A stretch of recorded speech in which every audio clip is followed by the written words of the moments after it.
Okay, hello. And welcome into the Buffalo Plus YouTube channel. I'm Jenna Cottrell. You might see Mike Catalana. Say hello, Mike. Hey, Jenna. It Hello. All right. is it is so muggy here tonight.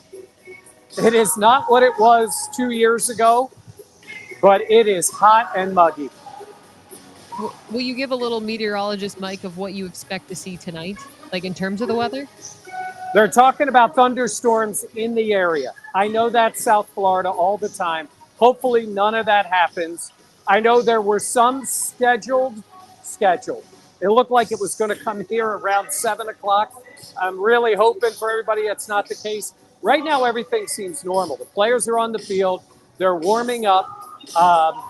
And hopefully there's no, like we had with the Jets a year ago where we had to clear the field before Mhm. the start of the game.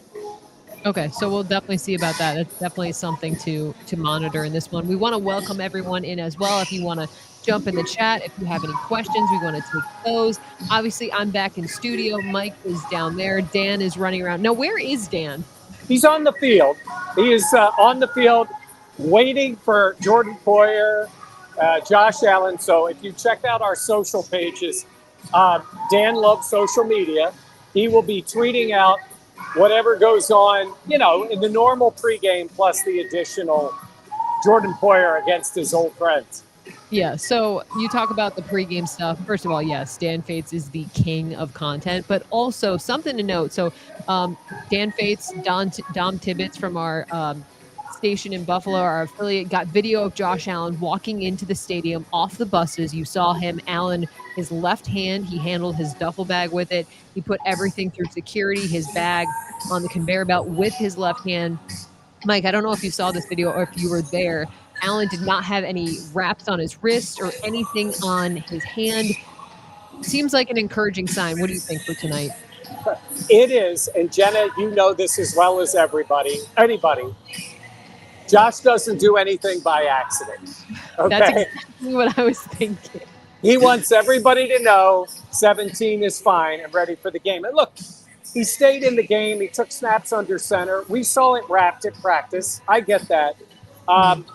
There's a difference between carrying a bag and maybe, getting hit on a wrist when it may have something. But he might wear that glove. I haven't seen him come out yet for warm-ups, but even if he does, he may not have that for pregame. He might just put it on for the game. But he knows cameras are on him from the moment he gets off the bus. So that's very Josh Allen of him. Yeah, Josh Allen should do a master class and like subtlety in the media because Yeah. he does an excellent job. And like you said, everything that he does is very intentional. Okay, let's talk a little bit about this matchup. You mentioned it earlier. Jordan Poyer, the former Bill, now going up for the first time against this Bills team. Poyer down in Miami. I mean, it kind of does look pretty strange to see him not in a Bills jersey. What do you take of this matchup tonight? And I've heard people talking about, Poyer knows this team and this offense and this defense so well. Does that in any way concern you, or are you just kind of like, yeah, look, offenses change every season? They do. And I would say it's pretty easy to figure out that there's a lot Jordan Poyer knows. He doesn't know everything because, it might have changed a little with Bobby Babich. But in terms of, I think it might be more helpful with Jordan Poyer during a regular week to get information to the coaches. On the plus side for the Bills, it's a short week. Like there's not a lot of time to game plan for something like this. And Josh even mentioned on the field, Poyer may recognize something. Maybe he individually goes, I think I know what this is. But it's tough to communicate that quickly to a defensive coach to the rest of the team. I don't belittle the fact that guy knows this offense, knows Josh Allen and all those things. I just think that it might be difficult for him to really use that in a game tonight. Now, he knows the players individually, like without translating it to the rest of his team. There's things Poyer just knows. The funny thing is, it's a plus side of having basically all new wide receivers out there. The offense has greatly changed without Diggs and Davis. Yeah, that is true. Also, Josh Allen in Miami and how he plays against the Dolphins has been tremendous in his career. I mean, you talked about it on the 13 Wham on air, the ABC station today, of just the dominance that Allen has had against the Dolphins. He's also 6-0 on Thursday Night Football. I know we talked a little bit earlier about the injury, but these games have gotten more and more competitive. But just the player that Josh is, what do you expect to see out of him tonight? I don't ever want to take it for granted, but I expect him to be Josh Allen. And against the Dolphins, it is something. Jenny, you've seen it up close. When he plays against Miami, he just plays at another level. 5 times AFC Offensive Player of the Week against your biggest rival in the division. I think that translates to the rest of the team. He doesn't do that against the Jets. The Jets have had a great defense, but Miami's got talent on defense too. And by the way, I've seen a couple of people comment like, don't be dogging on Jordan Poyer. And somebody said he's slowed down. I would say, yeah, he slowed down a little. He's still a heck of a player and one of the toughest guys to ever play for the Buffalo Bills. So Josh Allen knows that too. Now, does he also know moments he may be able to test Jordan Poyer? I made Dan so happy yesterday when I predicted that MVS would catch a deep ball in the game. I thought Dan was going to start crying. But I do think they may take a shot down the field against Jordan Poyer. I don't think speed is the strength of his game, and he's playing safety for the Dolphins tonight. So let's see how it plays out. But honestly, I just expect Allen to be Allen. Yeah. Well, it's funny. I was listening to a podcast and they talked about Peyton Manning said that when he went up against one of his former teammates in the secondary, he kind of used the knowledge that he knew that guy had on him against the player and kind of did, made a call, but then ended up throwing a touchdown because it psyched out the other player. So it can kind of go both ways. And knowing Josh Allen, I know he can absolutely feed into that. But I don't know. We'll see. These games, they used to feel like just another blowout, mark the W on the calendar, but they get just so contentious. And we've seen, a couple years ago with the Heat, what that did in this game. I want to talk though about Tua because he has been someone that is also a lightning rod in this league. A lot of fans not like him, but I feel like what we've seen from him, he got the contract, all this stuff. I feel like he has played well, and while he hasn't played well particularly against the Bills, he knows this is a spot where for this team, this Dolphins team, and for him to get over this hump, it starts with beating Buffalo tonight. Yeah, no doubt. I'm looking at some of the comments, and let's read some of them as we go through. A lot of people are saying the Bills' biggest advantage is at quarterback. There's no doubt. Dennis said, Bills have the superior quarterback.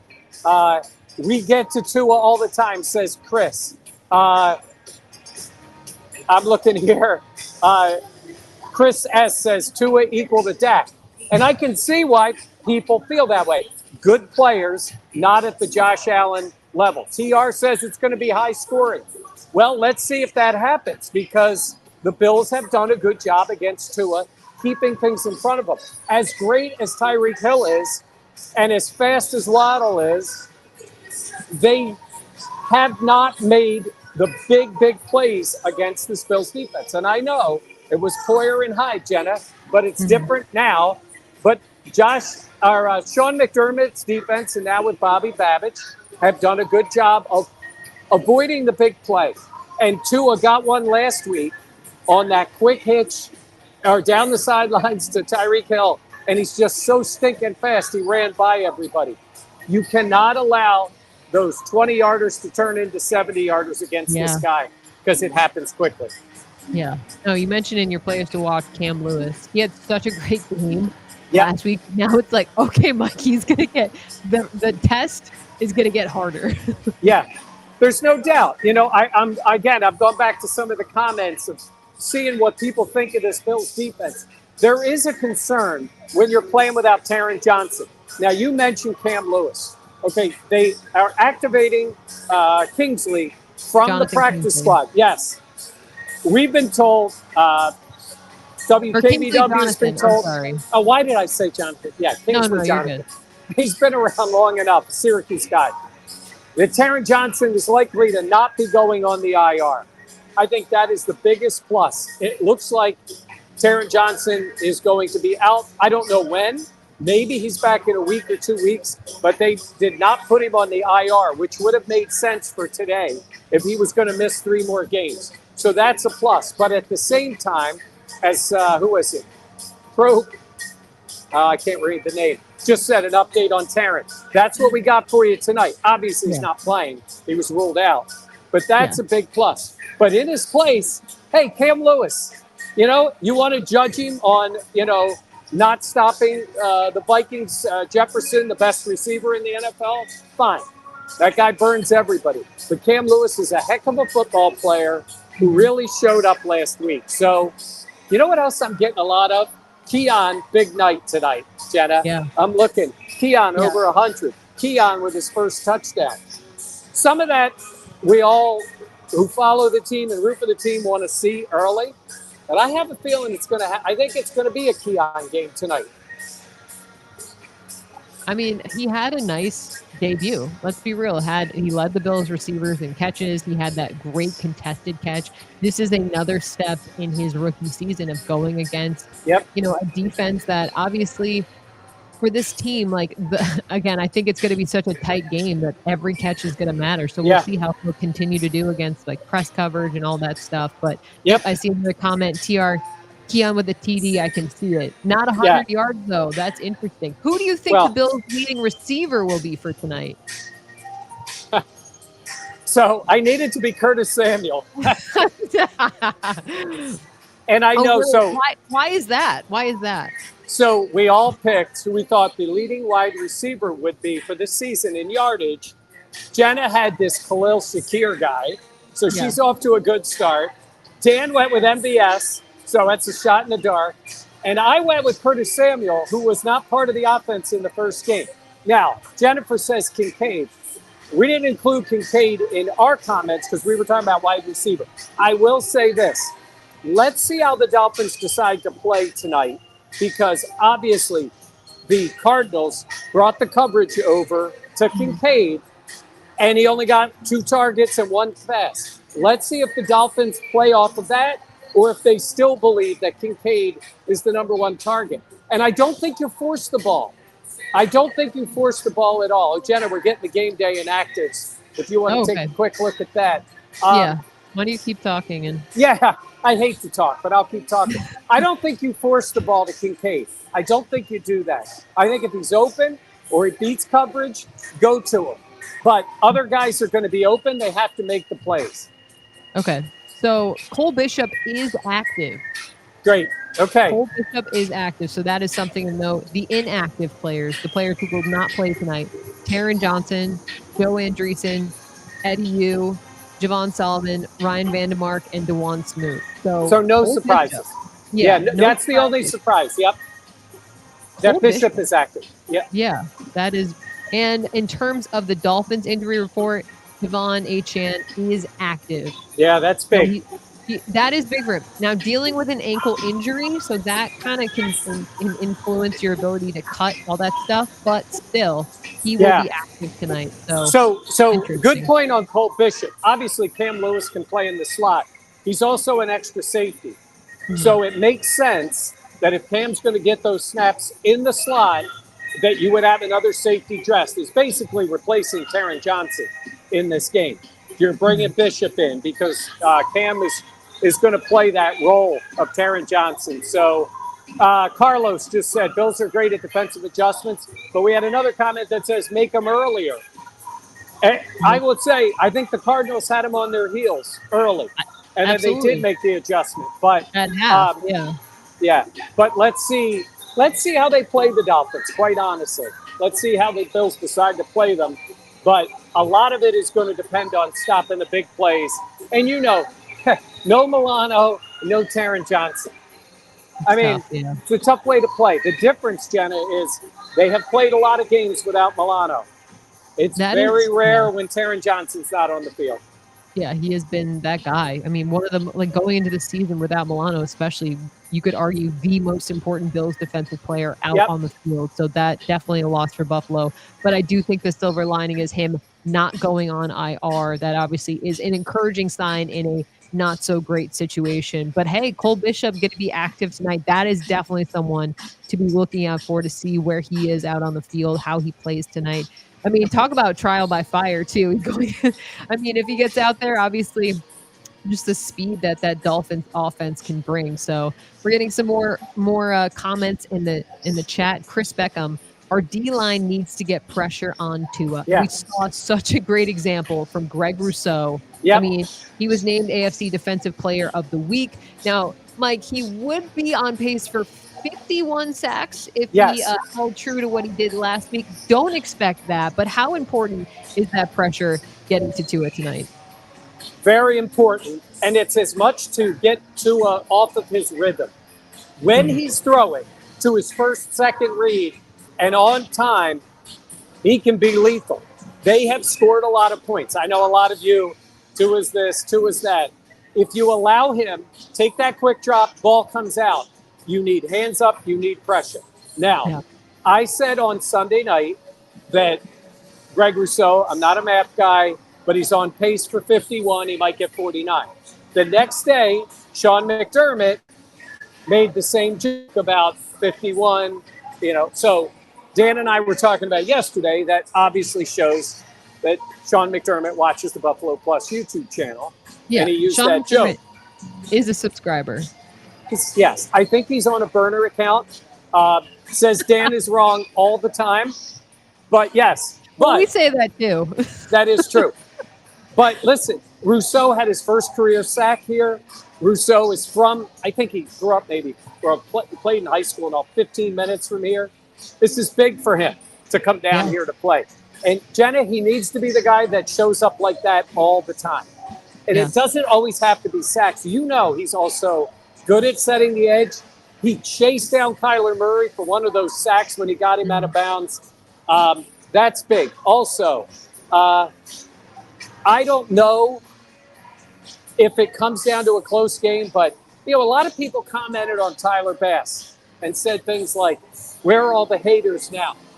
We don't hate Tyler Bass. We're just trying to tell you that in this world of the NFL, if the kicker's not sharp and missing kicks and they're worried, there's no backup for the kicker. You're either out there or you're not. He showed up in the first game, all his field goals, all his extra points. I don't blame him for the kickoffs going the other way. Tonight, I would think the ball's going to carry, though the air is heavy. There's no wind in this place. Really? But it could come down to something close. And I think you need to be sure that your kicker comes through for you. Yeah. I mean, to go off your point, I don't think just because you are critical of a player does not mean you hate the player. It's not. It doesn't need to be that all or nothing. It can be, hey, Bass had a really nice game. He quieted some of those concerns, but we know how this goes. If he's not going to continue to perform, then there will be criticism of his performance. But that being said, I thought he did have a nice game against the Cardinals, and he made the kicks when he needed to. So yeah, there is that. But I had a couple people earlier on commenting, when we were talking about defensive line, Ed Oliver. Ed Oliver didn't really have a flashy game against the Cardinals in terms of the stat sheet, but Mike, I mean, he is another huge piece of that line and getting pressure and just wanting to see his name called a little bit more, considering we didn't really see some of that flash that we're used to from Oliver in week one. Yeah, and they played a lot of misdirection, and it really did throw the Bills off in the first half of that game. I thought the defensive line was much better in the second half. What I am concerned about tonight, and it really applies to both teams, is stamina in this game. This is the rare time, Jenna, you aren't just playing a turnaround to a Thursday. You are going from limited to no snaps since last January, playing on Sunday, coming right back on Thursday. Now, the same thing applies to the Dolphins, but add in the heat and the humidity, that makes it tough. And last week, Rousseau played a ton of snaps. It would be great to see Smoot back. He's not. So Kingsley Jonathan may get some snaps in pass rush.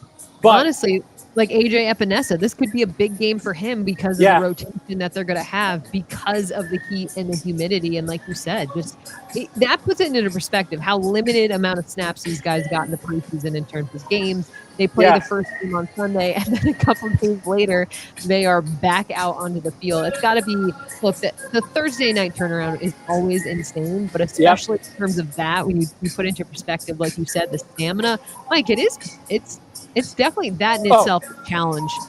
It is a big challenge. And it is a challenge for the Dolphins. And the humidity, hey, even in Buffalo, Rochester, West New York, we've had a decent amount of humidity.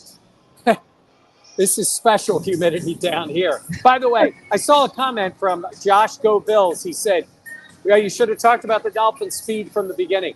I think we did in about the first 30 seconds. You know when you come to Miami or play the Dolphins, they're the fastest team in the league. Sean said maybe the fastest team he's ever coached against. So they got a lot of speed. Everybody knows it. They know it. From moment one, when you're playing this team, you got to be ready for it. Yeah, that is, I mean, that's like you said, it's the first thing you talk about with this Dolphins team is the speed, the flash, all that stuff on what to expect. So we want to remind everyone, please. I just wanted to say, I'm sorry, William said, why is Buffalo Joe inactive? At the moment, they don't need him as an active linebacker special teamer. Don't worry, his time will come. Yeah, I agree. We want to remind everyone, though, please be sure to like, comment, subscribe to our channel. Please be sure to like this video as well. You can like in the chat. So we always appreciate it. Again, drop in your questions too. We'll be kind of picking up on what people have been saying, talking about it. Now, earlier I saw a lot of people talk about Dalton Kincaid. Oh, it is so loud in there, Mike. Did they just turn up the music on you? Oh, it's loud. It's loud here. I've got about a few more minutes before I have to run and do part of another pregame show because I like to talk. So I think Kincaid gets the ball tonight. I'm going to say 7 targets, 5 catches, and a touchdown. Say that again. 7 catches. 7 catches, 5 targets, and a touchdown. I've already gone out on a limb of MVS catching a deep ball, which since it'll be credit to me, I'm going to say anything over 7 yards is a deep ball. I'm putting my own number on it. And Jenna, I have the Bills winning the game 22-20. Okay, yes. My score prediction was, I believe, 33-27 because I think this will be I would think it'll be a high-scoring game with both teams kind of bouncing back, short week, more terms for explosion. And then Dan had it as, what was his score? 37, 30, 35, 34? 31-30. 31-30. I know it was high. Yeah. So we are all going with the Bills. Please drop your prediction in the chat as well. I want to hear from you guys. TR saying Bills 9,000, Fins 30. That would be the over. Yes, I think that would be the over. Yeah. I believe that would be a scoregami as well. Never. And remember, we will be recording our podcast from the field tonight, Dan and I. It'll be posted first thing in the morning, 7 a.m. So when you're ready to go to work to listen or watch about what the Bills and the Dolphins did today, just check out Buffalo Plus. Yeah, always be sure to check out Buffalo Plus. And remember, we have the audio podcast as well. So wherever you find your podcast, be sure to subscribe to Buffalo Plus.